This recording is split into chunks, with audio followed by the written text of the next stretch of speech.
All right, last Divine Masculine series episode for this round, episode 6. So we just finished the retreat that always precedes the expansion of the Divine Masculine. And now this last very important piece, and it is by all regards, it's very, very important in every aspect, but I put it last just to wrap things up nicely. Um, and before I get started, if you have got anything from this, if you and maybe your partner is really digging into these in a conversational dialogue way and you're seeing a bright light that you haven't recognized before, please drop a comment, give me a like and a share. I appreciate that. It matters to the algorithm, but it matters to me because I know that if this information helps one, it's exactly why I was asked to do it. So I really appreciate you watching. And let's get into the last one. So, this is the final episode, and this is the most important aspect for the divine feminine. It's how to support the divine masculine without losing yourself. Think about that. How many times does a woman enter into a relationship with a man, and before you know it, they are all consumed in everything that is important to the divine masculine? They no longer know who they are as an identity, like what's important to them. If everything is that's important to you is what's important to him, you have lost your identity. So because the divine feminine doesn't embody her own power, they give into chase, they give into overgiving, they give into mommying, they adopt other roles because they're not having the confidence and the spiritual, emotional, mental maturity to stand in their own power. And so they go where in a safe role, but it's very murky there. There are no clear boundaries. Um, so for standing fully in sovereignty with the divine masculine, the divine feminine has to be doing her own work. Again, he cannot carry you through this phase. You have to do your work. So, what men do not need is another mother, a therapist in their partner, a life coach, a cheerleader, a fixer, or a mind reader. These are all things that make them feel invalidated, immature, and underappreciated for their own efforts. What he needs, and what more importantly, what the divine masculine deserves, is a space with presence and no pressure, no ultimatums, no expectations, just presence. Support that sounds like, I see your effort, I recognize your intentions. Take your time. I trust your process. I trust your direction. You don't have to have the answers because, quite honestly, most of us don't. I'm here to stand with you shoulder to shoulder, but I'm not carrying what's not mine. See, that's the important part. You're saying, I recognize everything that you're dealing with, and I honor it and I respect it. I completely love you for it, but it is yours. And I'm here for you, but that is your work to do. And then brew a cup of tea and go sit on the porch. Support does not sound like, let me do this for you. Here's what you should do. And I'll hold the world while you're ready, until you're ready, because that's unrealistic and it's disempowering. But women lose themselves when they start to compensate instead of witnessing. So they are feeling inadequate in one way or another, and they overreach, overstep, instead of just standing in their sovereignty, standing in their power, and witnessing the transformation from a loving, compassionate perspective. So the divine feminine sovereignty is what activates the divine masculine sovereignty. Let me say that again. The divine feminine sovereignty is what activates the divine masculine sovereignty. The divine feminine always activates the divine masculine. Maggie activated Yeshua.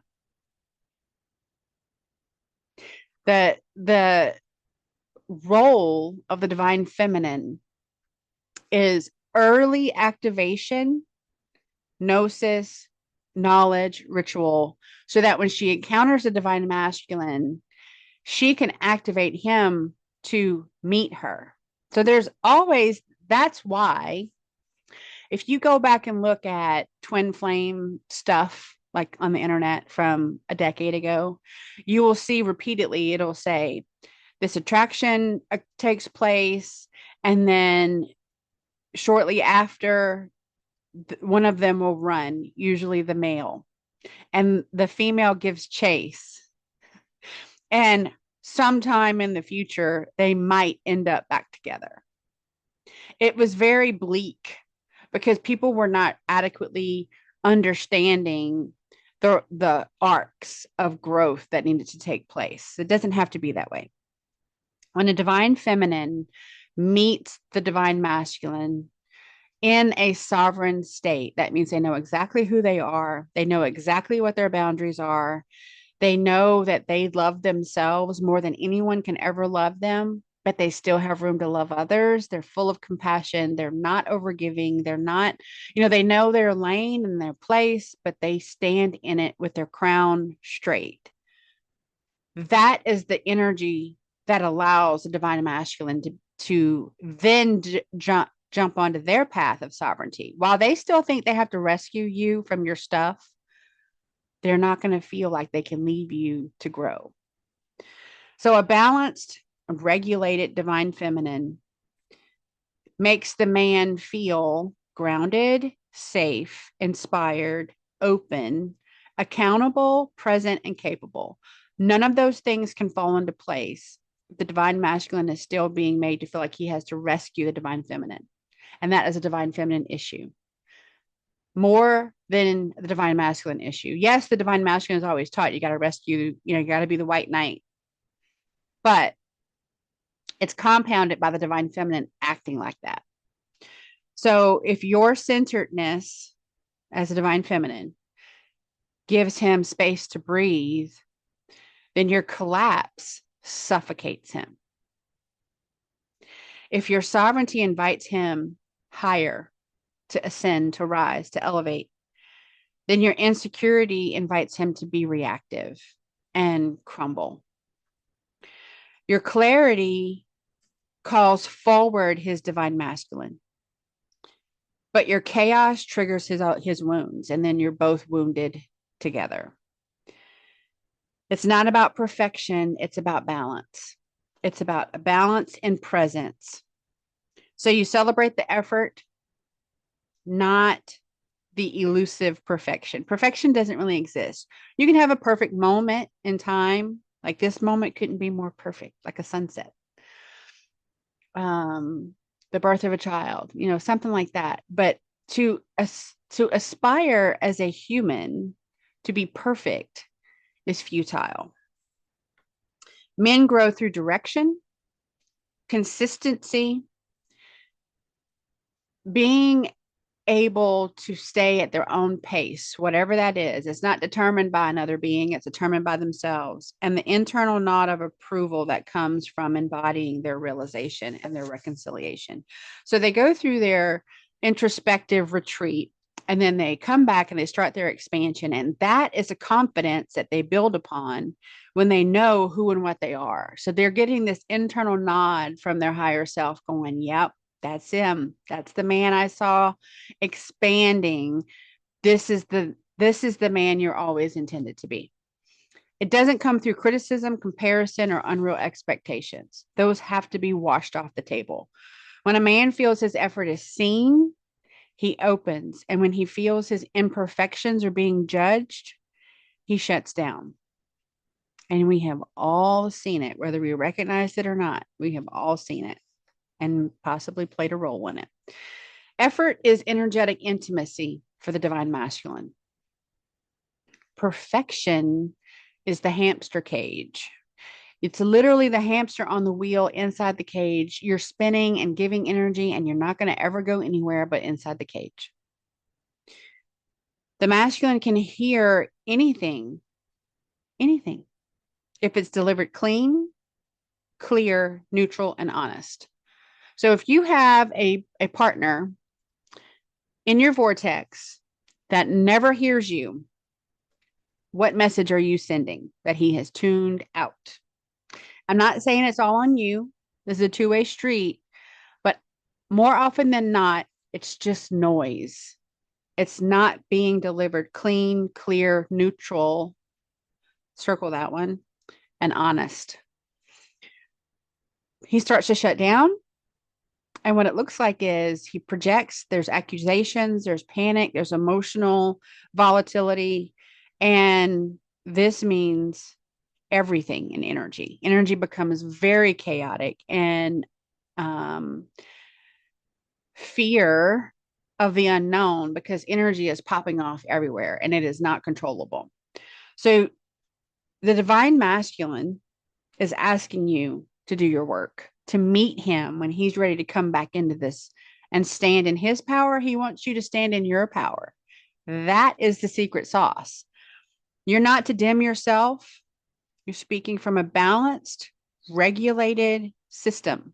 So your nervous system is no longer bracing for the cheating and the leaving and the abandonment and the abuse and the manipulation. That is over. It has to be in order to grow beyond it.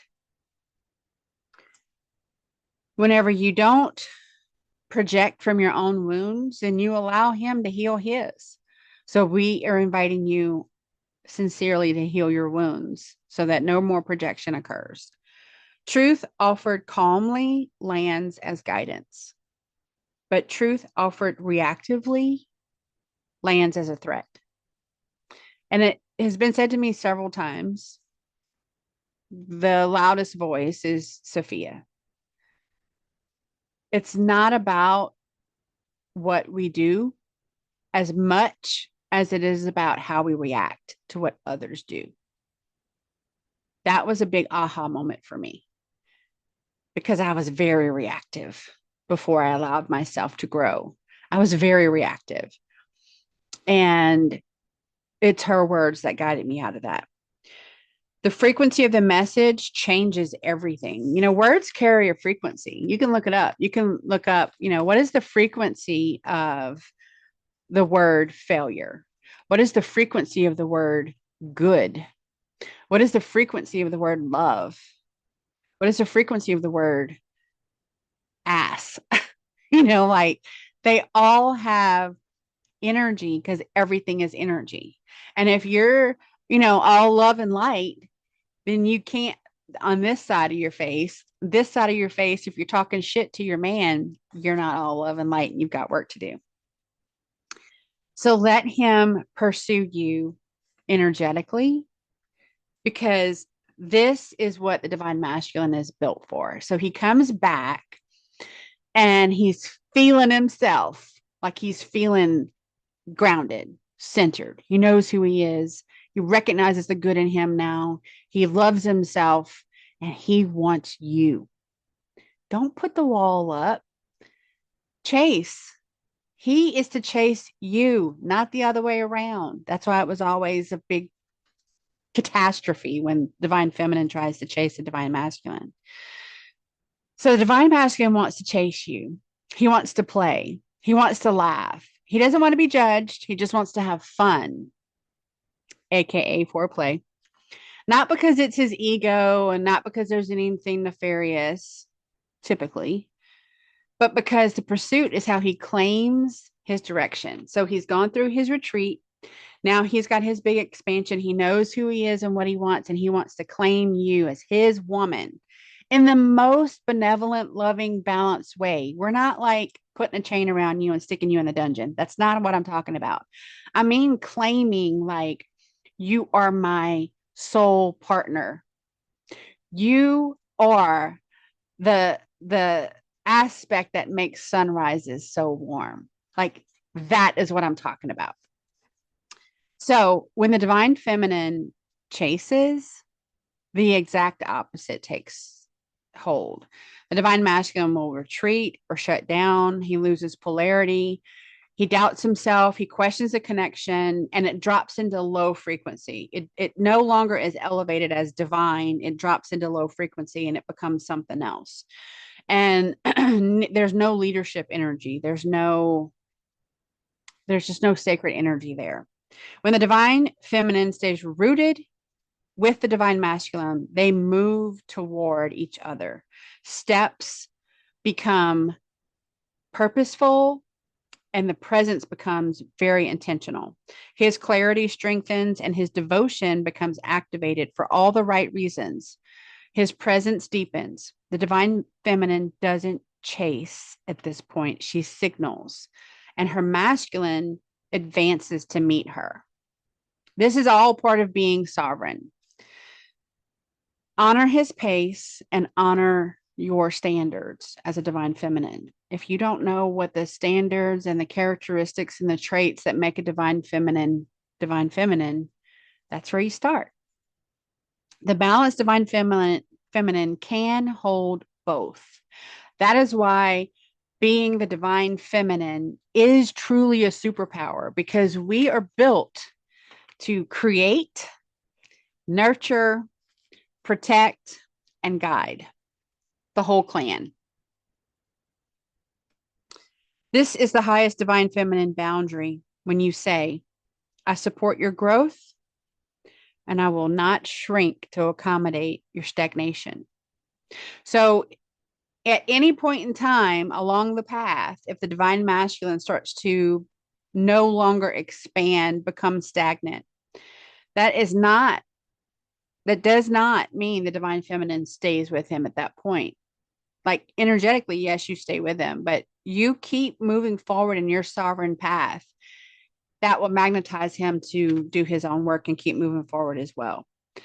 You can't force him to evolve. We don't have control over other people. We only have control over ourselves. And again, that's questionable. But you don't collapse in that moment. You realize that your worth and his worth are worth waiting for. It's a potential energy that's going to act whenever the time is right. So, in response, the divine feminine says, rise at your pace. I'm staying in my truth, and you meet me back here when you're ready. If he aligns with you, he'll rise naturally, not from coercion, but from resonance, from magnetism to your energy. So, to the divine feminine out there, you're not here to carry your divine masculine. You are not here to carry your divine masculine. You're here to walk in your sovereignty so his soul remembers how to stand next to you. Your groundedness inspires his leadership. Your clarity sharpens his purpose. Your truth stabilizes his heart. And your presence awakens his devotion. This isn't submission or dominance, it's partnership on the truest level. And this is the dynamic when both the divine feminine and the divine masculine can rise together. Doesn't that feel nice?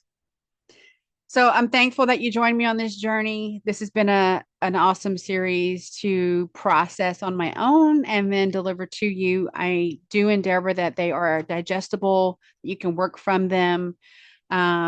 Remember that love, forgiveness, and gratitude are your keys to your shadow work, no matter if it's the first time you started it or you're a shadow work expert.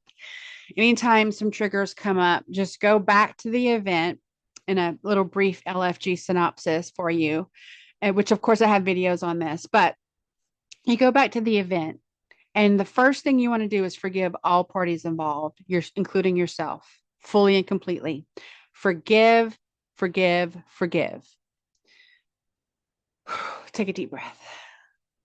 Then you can go into being grateful that the lessons that they brought to you in your life benefited you in some way, because we always learn. We learn through friction. We grow through friction. We grow through our challenges. Be grateful for that. Be grateful they showed up with that lesson for you. 9 times out of 10, you soul contracted for them to do exactly what they did and for you to do exactly what you did because you needed it on a soul level. And finally, send love to yourself and all parties involved because love is the strongest unifier known in the universe.